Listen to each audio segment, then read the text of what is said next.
Senhoras e senhores, boa noite. nós vamos trazer para essa excelente plateia o professor Hélio Rocha, que vai falar sobre a beleza de Os Sertões.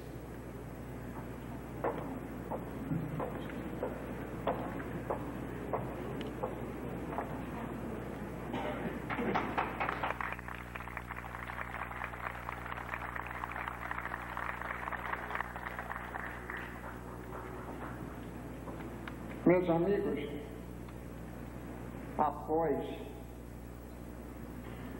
esta introdução musical, dentro de temáticas que nos tocam muito ao coração, pelo caráter, pela ligação com a terra, cabe a mim ter a primeira palestra, aliás, mini palestra, a respeito do tema que é dominante desta solenidade, que é o centenário dos Sertões de Euclides, que com um ano de antecedência já começa este prelúdio, representado muito bem por tudo quanto vai ocorrer aqui.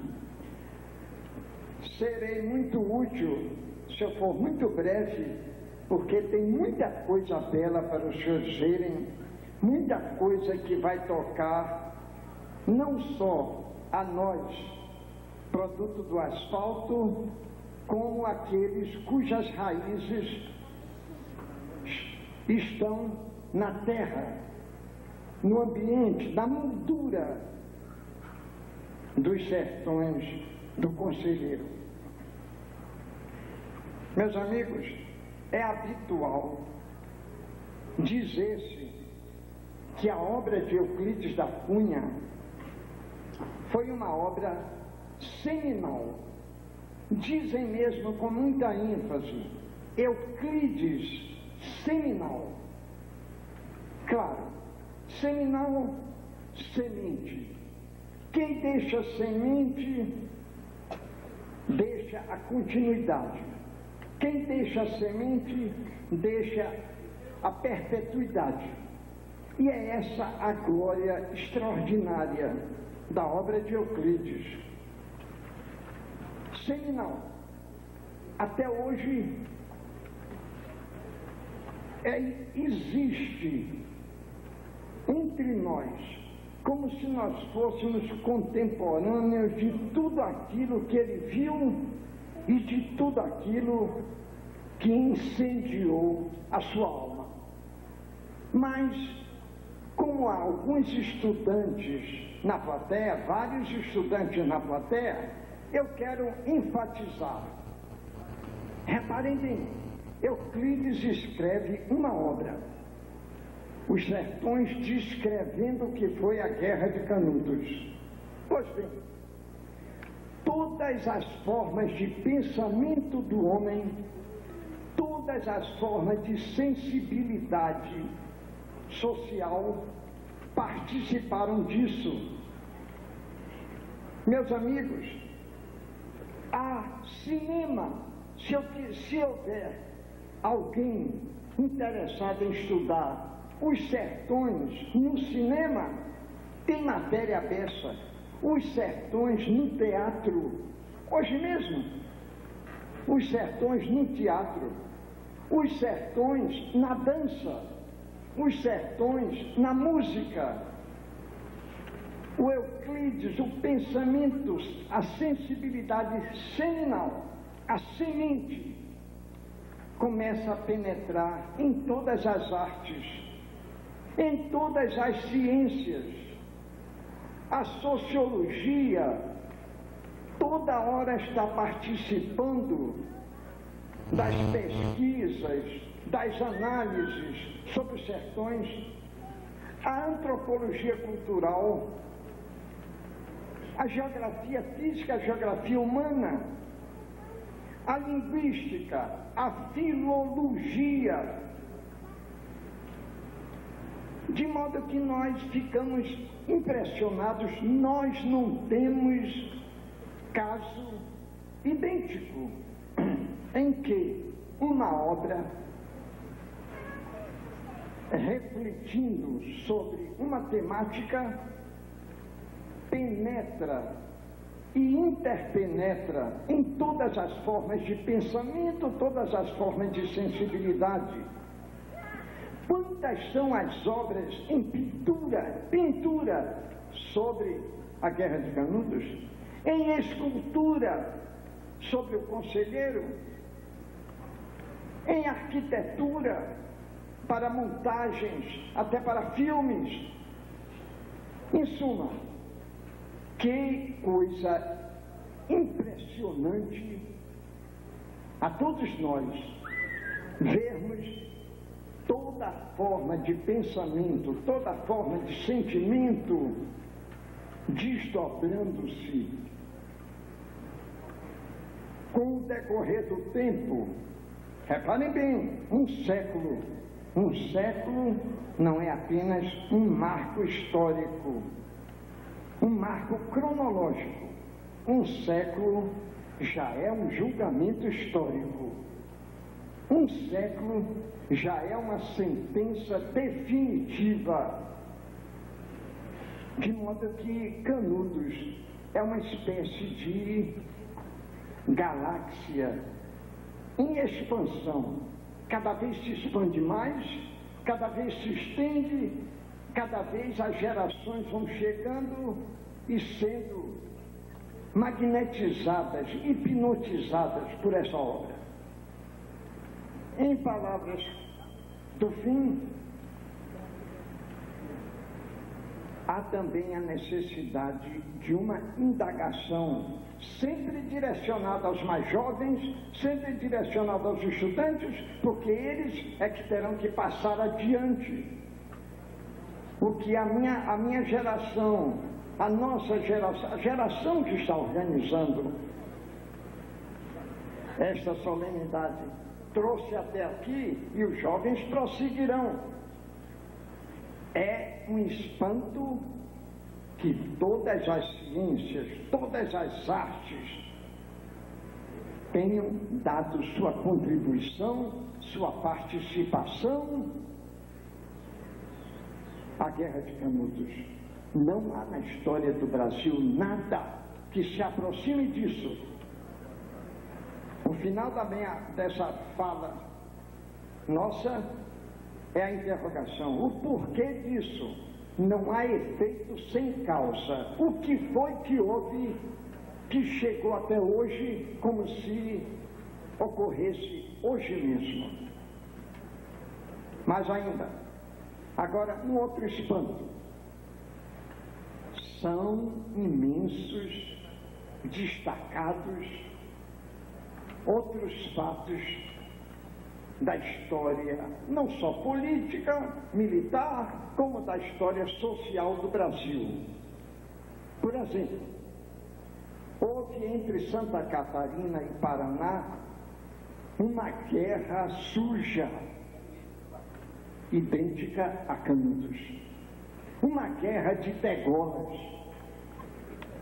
uma guerra de traições contra os indefesos, de traição dos interessados pela terra, porque no fundo de tudo isso, o denominador comum de tudo isso é a questão agrária. O denominador de tudo isso é a posse da terra. O denominador de tudo isso, a existência dos excluídos da sua própria terra. Então, meus amigos, eu lhes pergunto, a guerra do contestado, com todas as manifestações monstruosas da Guerra de Canudos, com todas aquelas iniquidades, a guerra do contestado não sensibilizou o Brasil, é apenas um dado histórico para os que buscam uma documentação ou outra. A guerra do contestado, com um valor imenso, como que evaporou, como se ficasse desbotada. ela perdeu a nitidez, como se uma neblina caísse sobre ela. Porque não ocorreu neblinas em Canudos. Mas ainda, não há página mais importante na história do Brasil, nem grito do Ipiranga, nem conversa fiada nenhuma do Sul, do que a Guerra da Independência na Bahia. Foram 3 anos a Bahia afogada em sangue. Mas ainda, nós não lutávamos apenas com portugueses, não. Nós lutávamos com os soldados que expulsaram Napoleão Bonaparte da Península Ibérica, estavam aqui, sob o comando de Madeira.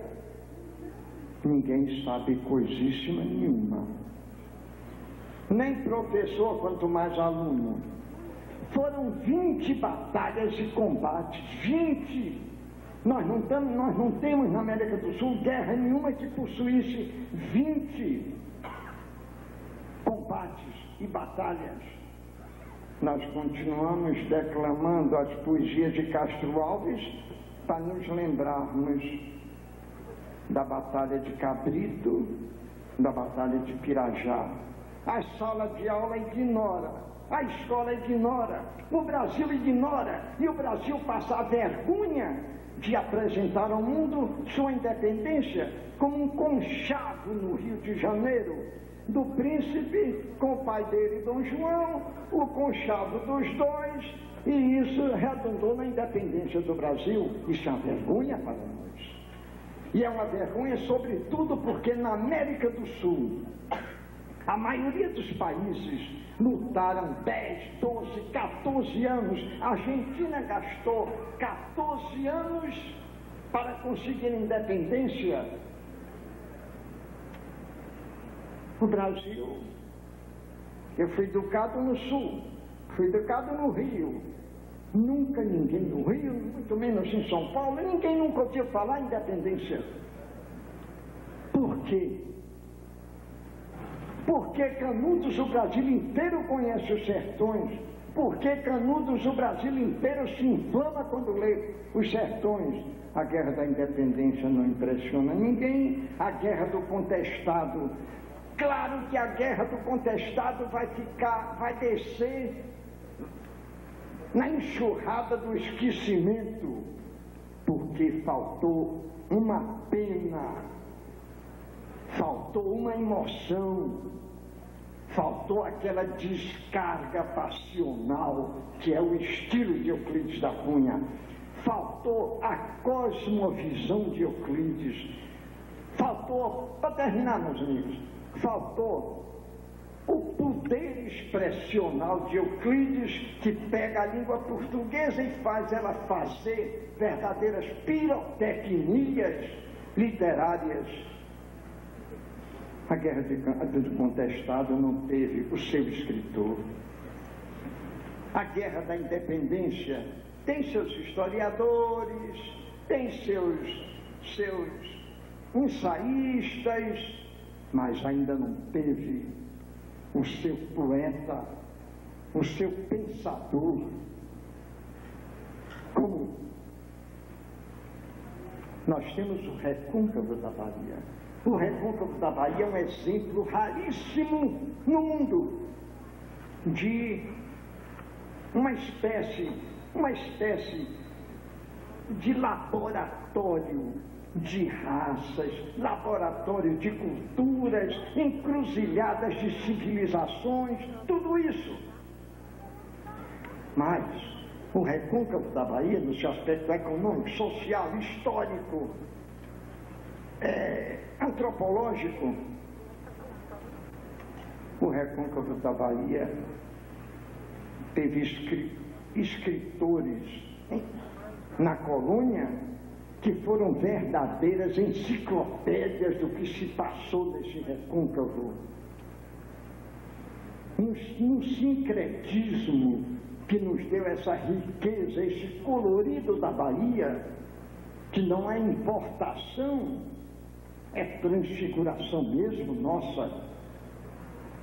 Nós temos grandes historiadores do Recôncavo, como temos historiadores da Guerra da Independência, nós temos analistas, nós temos excelentes expositores, nós temos livros didáticos sobre isso, nós temos, em suma, a contribuição, mas faltou o ponto nevrálgico, faltou o centro de gravidade.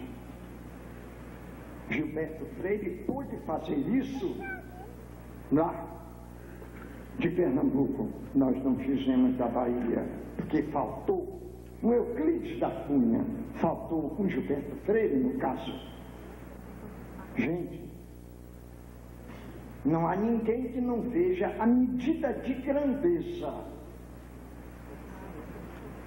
A medida de grandeza desta obra que nós estamos preludiando o seu centenário. Rápido, porque vem agora o melhor.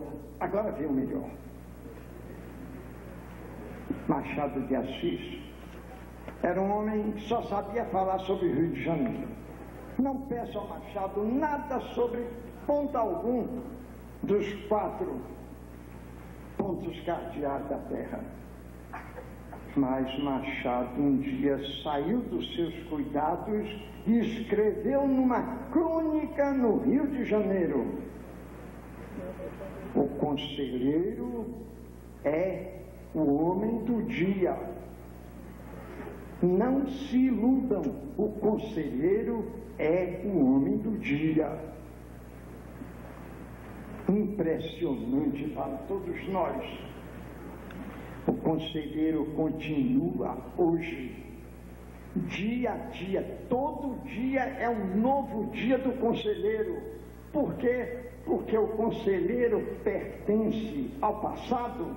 Não, porque ele pertence ao passado histórico. Não entendi. Todo passado não é histórico? Não. Há um passado que passa. Há um passado que não participa da alma nacional. Há um passado que desce no esquecimento. É o passado inestórico. Ele não chega até nós. Ele não influencia o presente. Ele não é substância do presente direcionado para o futuro. Não. Mas Machado de Assis, aquele que teve o 6º sentido quando analisava os fatos, foi muito sábio quando nos disse: o conselheiro continua sendo o homem do dia. Muito obrigado, senhores.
Boa noite, é um prazer estar aqui hoje. Em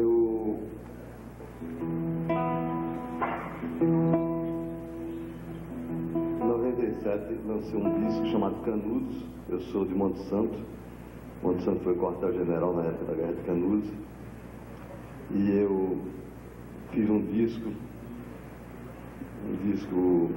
talvez o disco mais trabalhoso para mim, um disco que eu passei um ano gravando e foi o resultado de um convívio muito bonito com instrumentos sinfônicos, de trompa, violinos, cellos, convivendo com sanfona, violas, os cachorrinhos lá de Monte Santo, de Canudos, os passarinhos, e um tema sobre Canudos. Canções que falavam um pouco sobre a guerra, mas do ponto de vista de uma pessoa que ouviu essas histórias.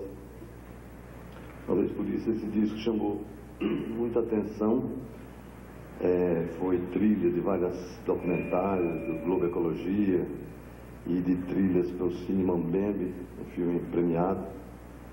Eu vou tocar aqui uma música que eu gosto muito, chama Estrelas na Favela, que é uma música baseada num poema, quer dizer, num texto de Euclides da Cunha, traduzido por Augusto de Campos, que fez uma versão para poema, na verdade um texto super expressivo chamado O Soldado. E é um momento que o soldado fica olhando para as estrelas no sertão da Bahia, nas horas que não tem os combates à noite, e o nome dela é Estrelas na Favela.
cega fé, o pó que enxuga meu pranto, fez feridas no meu pé, as bandeiras do viado, da cor de lama rachada, chupam como carrapato, almas de gente alquebrada.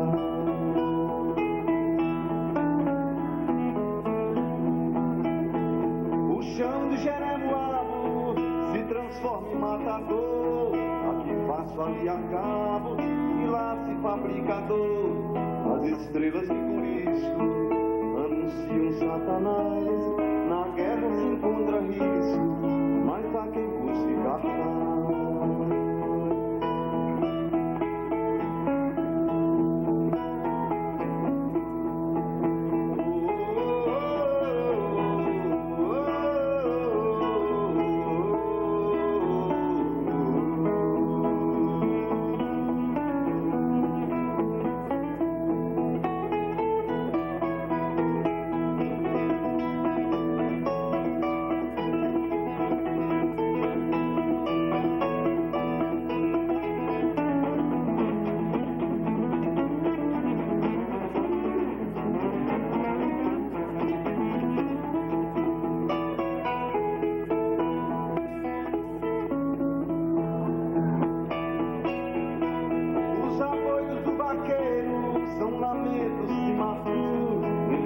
Verdadeiro pressentimento do fim, pois se a terra é do homem e o sertão vai se acabar, quais dos frutos todos comem, quantos vão chegar ao